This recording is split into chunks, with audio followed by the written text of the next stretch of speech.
Alright guys, so here's what's on the bench today.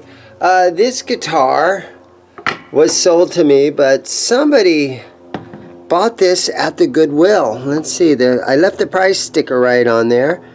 So somebody paid 50 bucks for it. They brought it in and they sold it to me. I have friends and they're like, hey man, I see this guitar at the Goodwill, I'll pick it up for you. And so I did something like that. I've had it laying around here for a long time now. But it's time to finally do the Goodwill guitar rescue. So let's get started.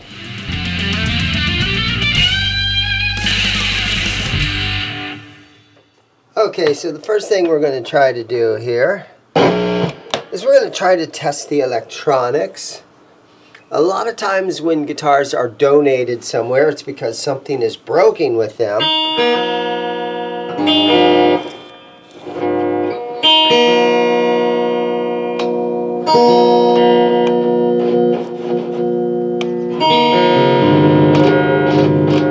This one's working. There's a little scratchiness in the pot. I can spray that out. Whammy bar, the claw, I can tell the claw is really nice and tight. But that's a good thing for a beginner because of tuning stability, right? So I think all we need to do now is let's go ahead and let's pull the old strings off of it.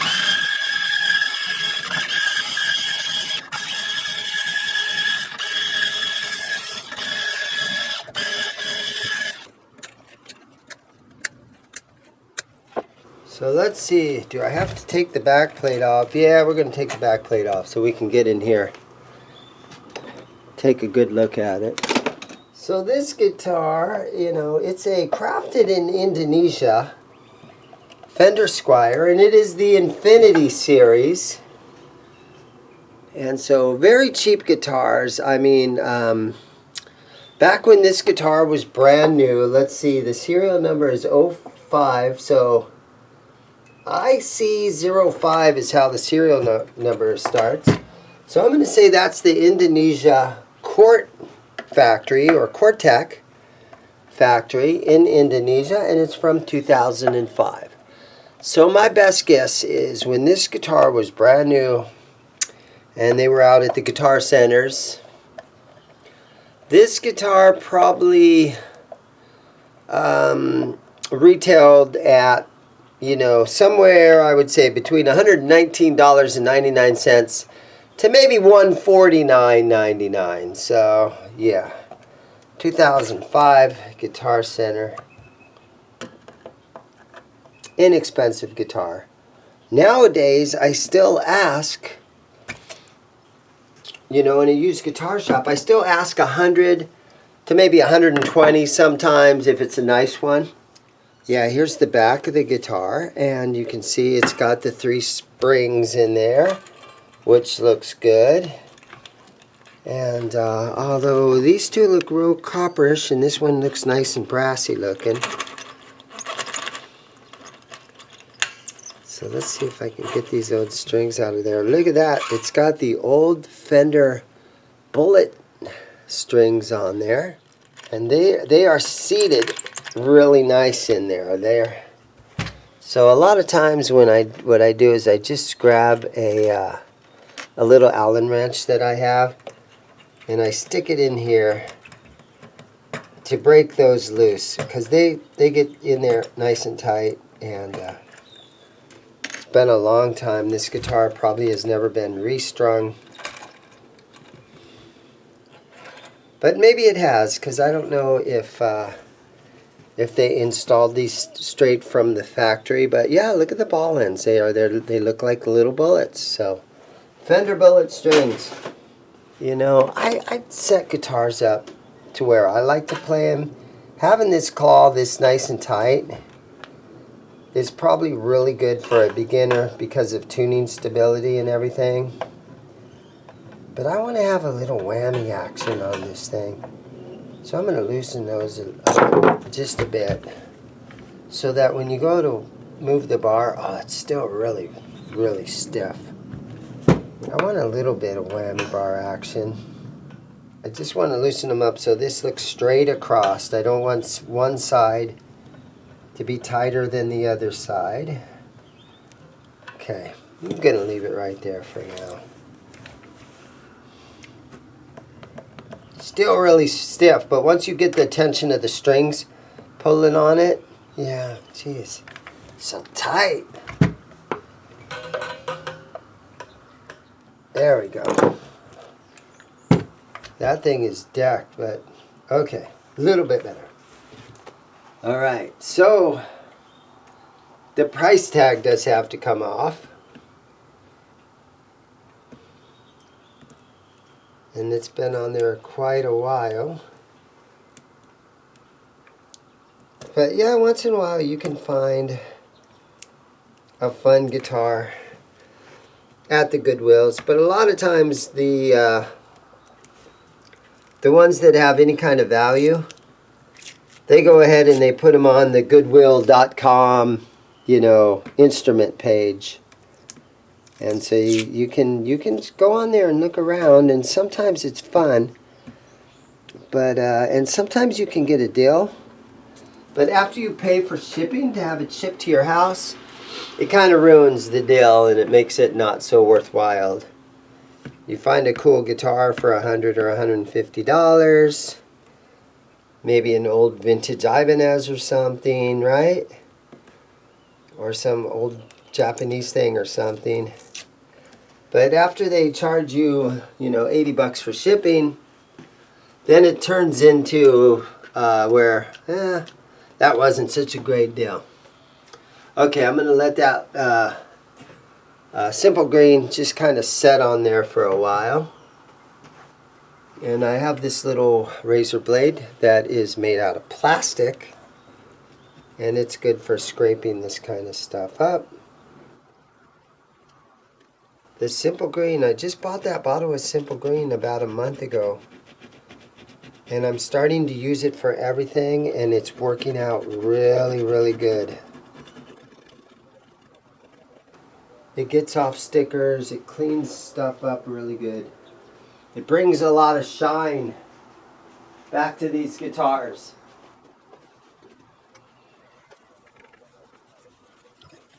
I did just now notice that we got a nice little chunk out of the guitar right there on the top horn. That's unfortunate. Overall though, I think the body looks pretty nice on this one. But yeah, that's a tough one because when you're right here playing the guitar, it's right under you, it's right in the line of sight. So that's a tough one. That's too bad. Okay, so my old StewMac fret file. We're going to hit these frets.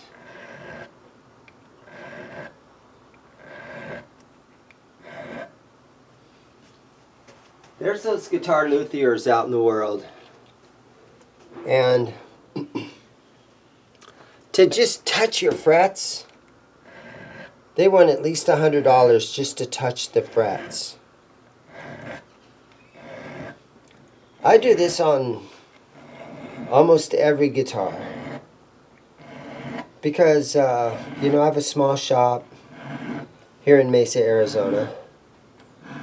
And I want to give my customers the best possible experience that they can have.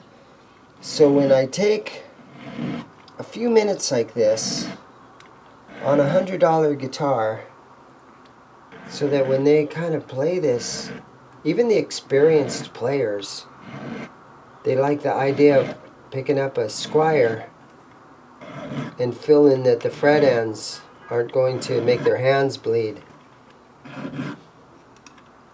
So it's an extra little step, but it only takes me a minute, so I don't know what the big deal is, but yeah, there's those luthiers out in the world, and they charge a bunch of money for this.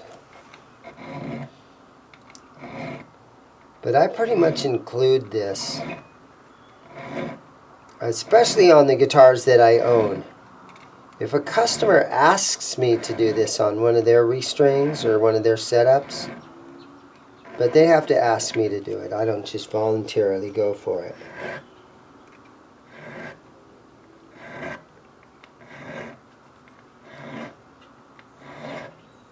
One more quick swipe on here.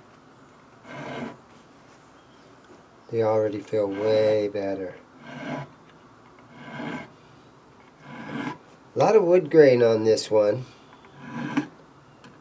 on this neck. The Indonesia Cortec factory, where this guitar was built, they built a lot of Epiphone stuff, and I know the Cortec has tons of factories over there. I don't know about tons, but they got a lot of factories. They even build those, the Chapman guitars are built from Cortec, and the PRS SE guitars are built at Cortec.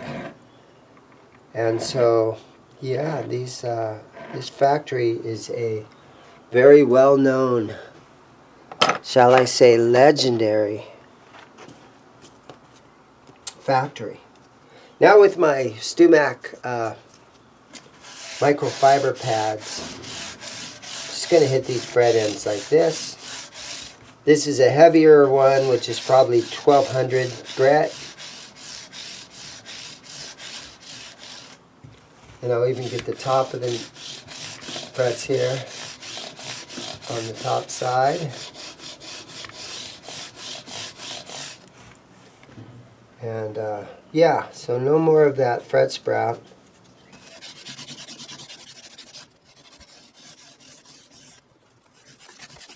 And then this one feels like it's probably 2000.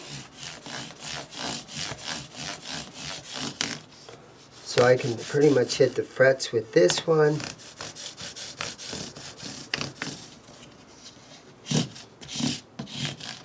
And that kind of shines them up.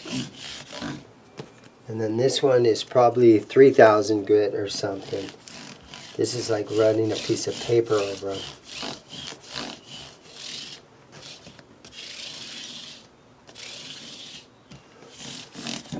They're hard to hold on to. That's the one thing, you know. I buy some of the new items that come out. And these little StewMac microfiber pads, they're hard to hold on to. So that's the one thing. And they wear out pretty quick. So honestly, between us guys, I don't really recommend them. What I like to use is I just have my fretboard guard, and I usually fold over a little piece of 1000 or maybe 1200 grit sandpaper, and I just do one of these kind of things, because a piece of sandpaper lasts me a long time, and I can get a whole bunch of guitars shined up, a whole bunch of frets shined up for hardly any money. And so it's all about saving a buck once in a while when it comes to doing this and keeping our costs down. And then that way I don't have to charge a customer $200 because I polished and cleaned the frets, you know. I can still put this back on my $100 hallway. In the back of the store I have a hallway, and I have about 30 guitars down the hallway that are all priced at $100. And this one, there's a good chance that this will end up down the hallway. Now I can kind of show you guys. I don't know how good you can see that, but there's my fretboard and my frets. Okay, now to make it look even better, we'll take a little bit of this F1 oil, and we're going to put a couple drops of the F1 oil on there with a paper towel.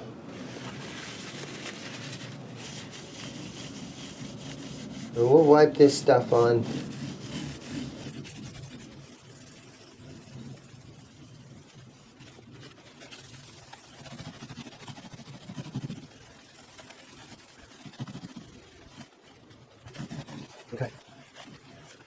All right, now let's take a look at that fretboard.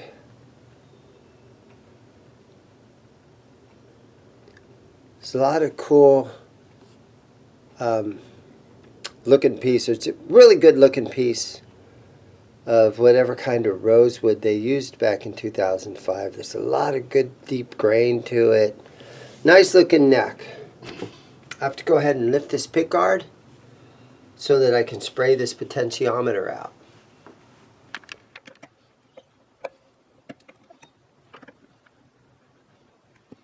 All right, let's lift this up here. Okay. We'll take a look what's underneath here. So you can see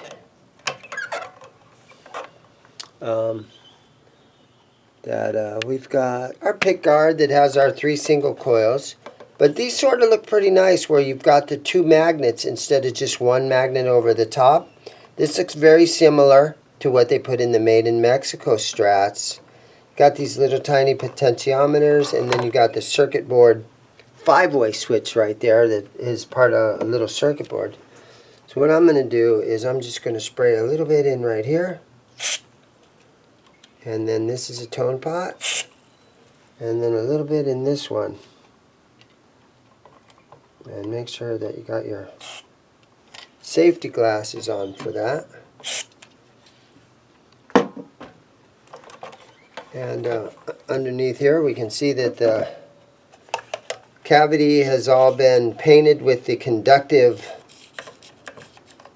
black paint in here.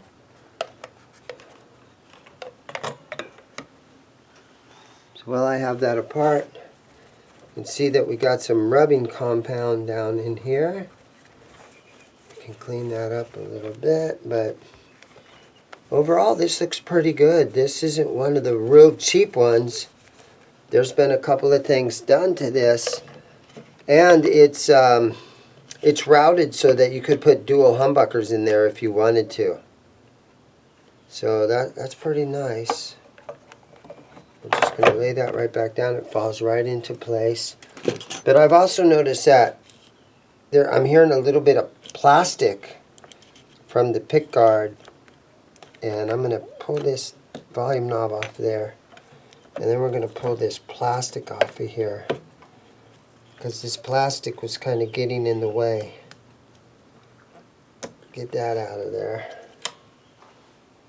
Turn the volume all the way to 10. Put the volume knob back on there. And so it should be nice and clean sounding now. So I'm going to go ahead, put all these screws back in.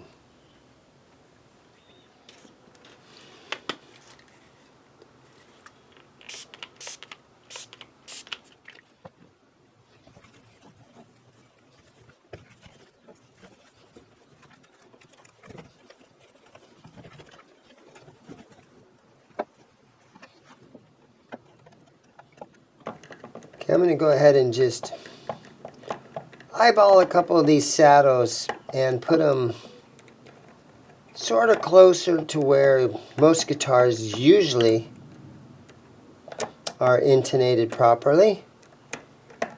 So I think somewhere right in there looks good. So those, after we get the strings on, we can check all that out. So speaking of putting strings on, here's today's string choice. Today's string choice.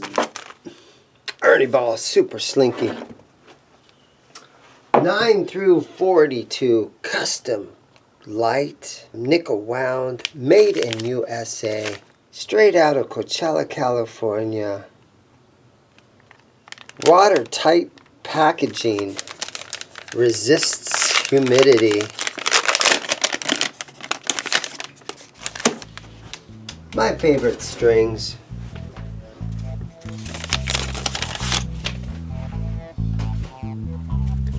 Here we go. Time lapse.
Okay, I like that the whammy bar now, you can whammy a little bit. It's still pretty stiff, but it's still, with the guitar up in pitch, it's still pretty decked out, so shouldn't be any tuning stability issues with that.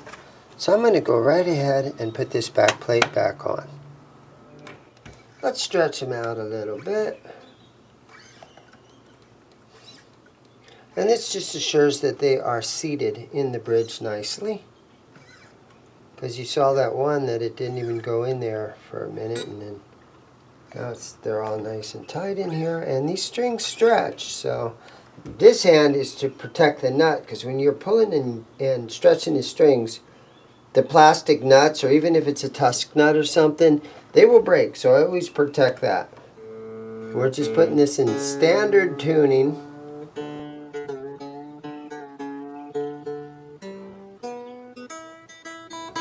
Alright, so I always do this a couple of times, is to just set and kind of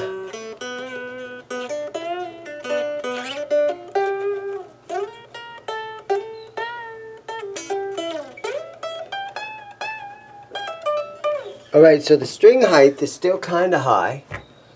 So let's take our notched straight edge again. We're going to take a look at the neck and see if there is a ton of relief, and there is. So it's really kind of pulling on the neck. Let's see if I have a wrench that fits in here.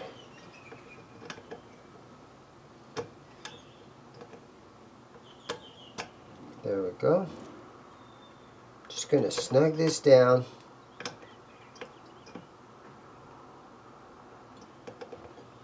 The important thing is just to make sure that you have the right wrench in here, so it doesn't get stripped out. Okay, so there's a little bit right there. We'll look at it one more time.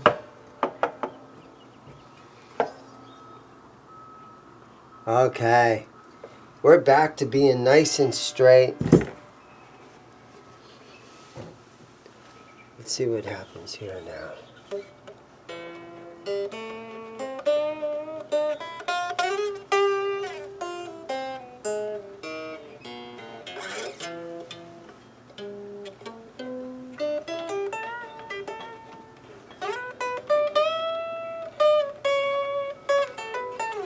Alright, up.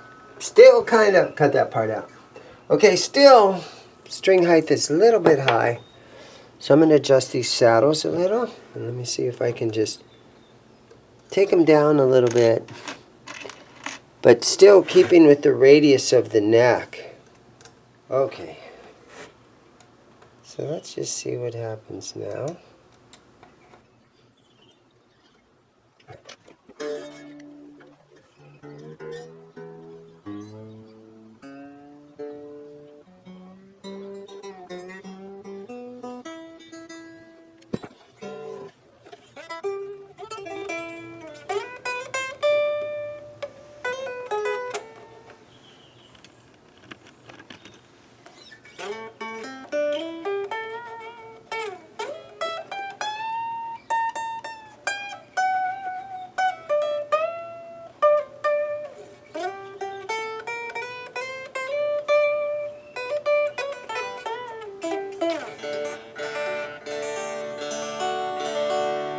You know what? There's a reason why they sold so many of these Squiers. It's because these are really good guitars.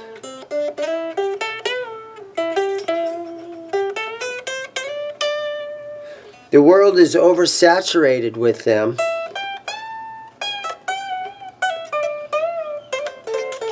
But again, that's just because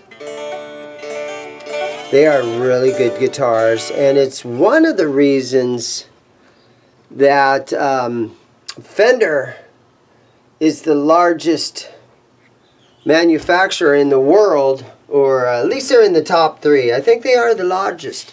But because they started producing Squier guitars and they were very reasonable, they sold so many of these things. because they are really good guitars. And there you guys have it. Thank you so much for watching. Everybody have a great day. And go out and buy a guitar.